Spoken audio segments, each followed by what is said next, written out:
You know, you can force your somewhat green stuff machine to take sort of hot water, maybe. You can. What this is a washing machine hose high pressure water mixer. It even claims it's made in USA. Let's take it out of the package. So I bought 2 of them. I have no particular use for them at this time, but I could definitely foresee something that could be done to force a washing machine of any type to take hot water whether or not it wants it. So it'll have hot and cold connections, but they're kind of wide together. So what you can do is put these 2 hoses on the back of your machine. I'll get this out of the way. You just put these straight, obviously, next to each other on the back of the machine, which now gives you basically 1 nipple. And also, kind of interesting, I don't know if you could see in there, the 2 holes, they're rather small. Let me see if there's better light here. So you get the idea, just like that. Kind of an interesting thing. Why the hoses are shiny, I don't know. That's a little perturbing. For use with water in accessible locations only. In other words, I'm definitely going to burst and break. And the crimp doesn't look too good. And it's made in USA. Alright. 4:16 p.m. 3 something. And this one doesn't even have that kind. So I got 2 of them just to have. But anyway, you could theoretically hook that on the back of your machine. Get a regular washing machine hose, which would now go from your hot faucet to here. And now your machine will only take hot water. Friggin' brilliant. Or you can mix it the other direction if you wanted for a different application, just turning it around like that makes it any different. You can get a cold water hose, like an outdoor water spigot kind that goes in here, and a hot water hose, much like these red ones, are actually just standard like garden hose, female at one end, male at the other, and hook that in there and it'll sort of mix in here, but you didn't need to do that. I don't know. It's just here. It's something to have. I doubt I'll ever use them, but maybe. So they're here, and that's kind of that. Nothing really exciting with that, but we do have something else I'll show you. I showed you this in a previous video that was going to be for blowing out the sprinklers. I got me some adapters to go to standard hose fitting, so it'll go from pipe thread to hose thread. And I have to hook this up in a little bit of a peculiar fashion. Now the valves, like these are exactly the same except they're 1 inch, and I had to use these bushings and that. These were the prototypes, but for some reason the prototype works the best. And they're like all different bushings and different lengths of pipe, and just, it was such a mess to get this thing to work, but it's there, and as long as you don't touch it, it's perfectly fine. These have the swivel things on them. Maybe I didn't know enough then, I don't know. But anyway, I was able to finally find 3/4 inch ones.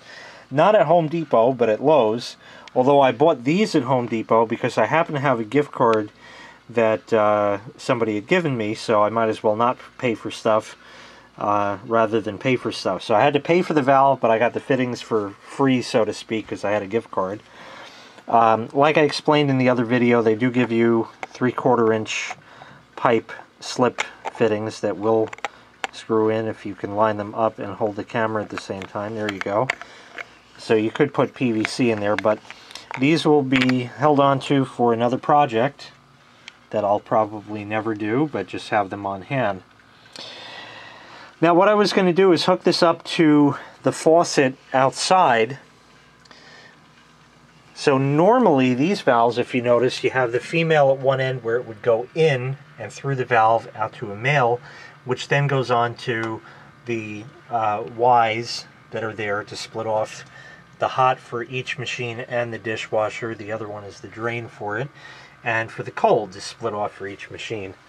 So for here, I have to hook it up backwards because I already have a male fitting that is on the house, And in fact, there's a box where they used to read the water meter from electronically, but they've actually done away with that, and it's all wireless now.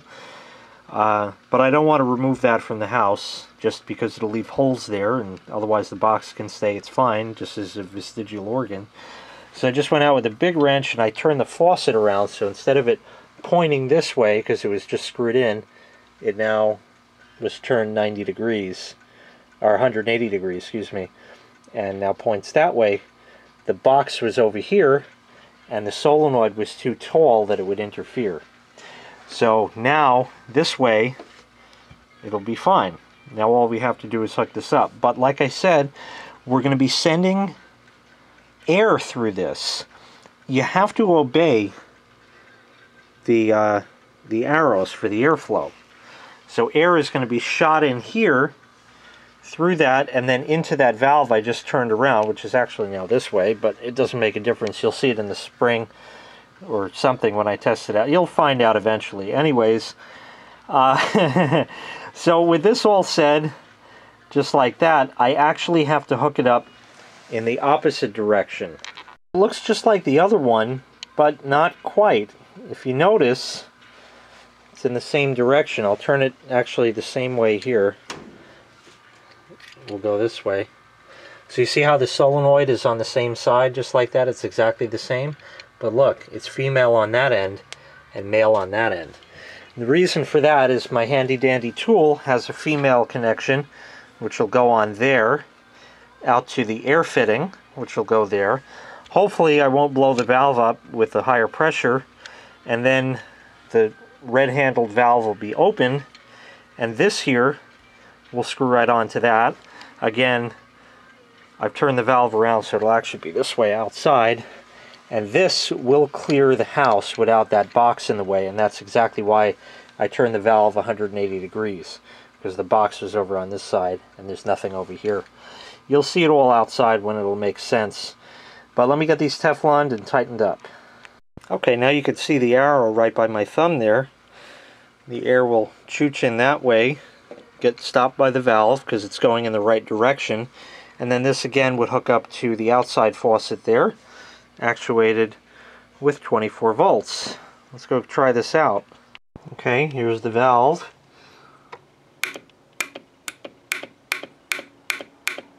Definitely that, or at least the solenoid works. Pull out that. I wonder if there's actually enough chooch to pick it quick. No, I guess not. Alright, let's get some air. Okay, I have an inline regulator, air hose from the compressor to the adapter, runs in this hose here, all the way around to the inlet side of that. And we'll just put a little pressure. I think it's going to just show right up on the gauge here. Oh, I hear air. But that could be from the hose. So, yeah, it kind of, we'll just put a little bit. And I guess it's okay if it leaks a bit. Let me play around, see if I could find out where it's leaking. Without getting a bucket of water, it seems to be leaking from right here. You can hear it when I move my finger there. Possibly that's resolvable by using a different washer. And this hose is just, again, a scrap, which is kind of worn out. But, geez, with pressure in there, that really, really scares the crap out of me. Let's plug in the transformer and see what happens if we hit this. And again, it should be pretty low air volume. Oh, that was loud.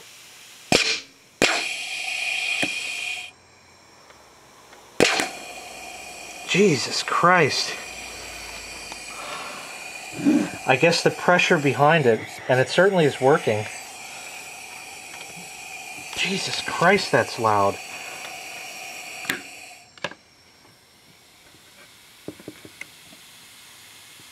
It actually holds the pressure back. So if that's where it's leaking, I guess we'll turn the pressure all the way up. Fuck it. We'll just blow it up now. That's full chooch. which again it seemed to have behind it, but now it's just really going to blast. So this is going to move. I don't have a good way to hold this, so just deal with the video you're going to get here. It's going to be really loud.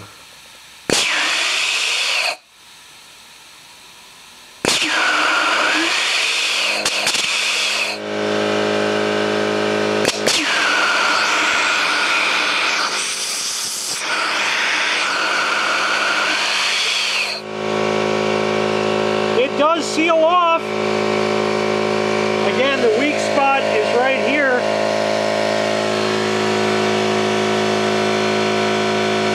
So definitely the idea works. Maybe I'll have to make a new tool. I'll wait till the compressor recharges here. Okay, we just have that same leak.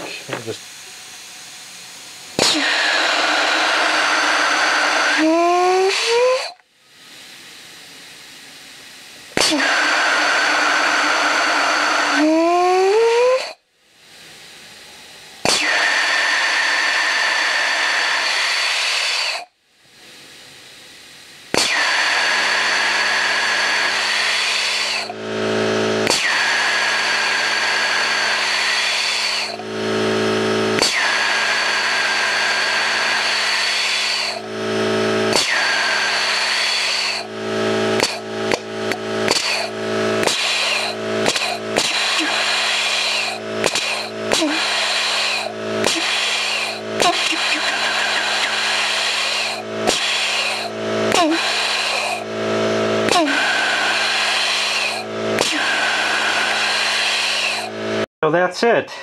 This valve will be electrically controlled when I go to blow out the sprinklers. How I'm going to do it and what I'm going to do, I'm not sure yet. I might just use one of those plug-in things you can get for holiday lights that has a remote, and just run an extension cord out there along with the air hose, plug my spare 24-volt transformer in, and then just kill power to it and turn it on with that. Or there was also the thought of tying it in with the sprinkler system somehow, which I have not looked into yet and probably won't until the spring, and we make sure that the sprinklers actually work.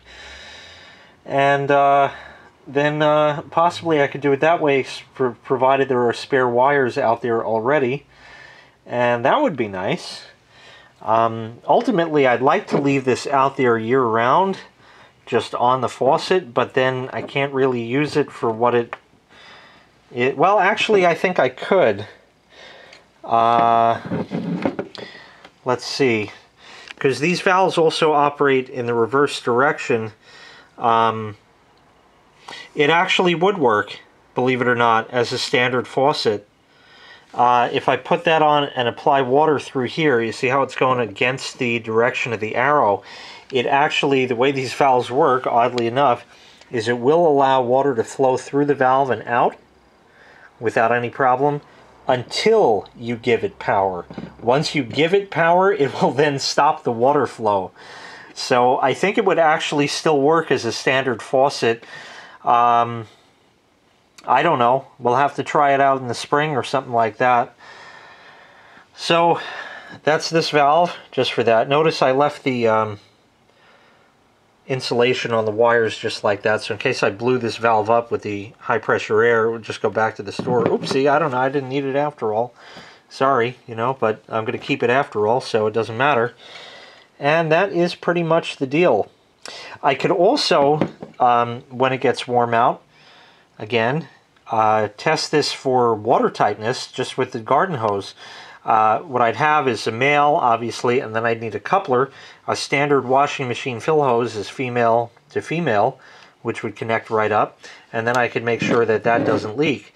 Really, it doesn't matter if this one leaks a little bit, because it's never really going to be under full pressure, number one. And number two, if it leaks from here, and I know the adapter I had was leaking, maybe I'll make a new one, I don't know. If I come across another old washing machine hose, we'll consider it. Or it'll just leak, that's all. Either which way, maybe I'll try a new washer in it. So anyway, it's just an idea. It's worth a couple of bucks for another valve.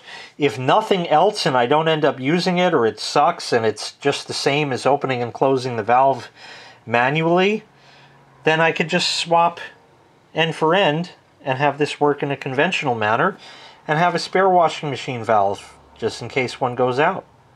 So I win either way. Can't beat that with a stick. Can't beat it with a valve either. So enough babbling bullshit with Jay. Thanks so much for watching. Make sure you hit like, make sure you hit subscribe, and take care. We'll see you next time. Bye-bye.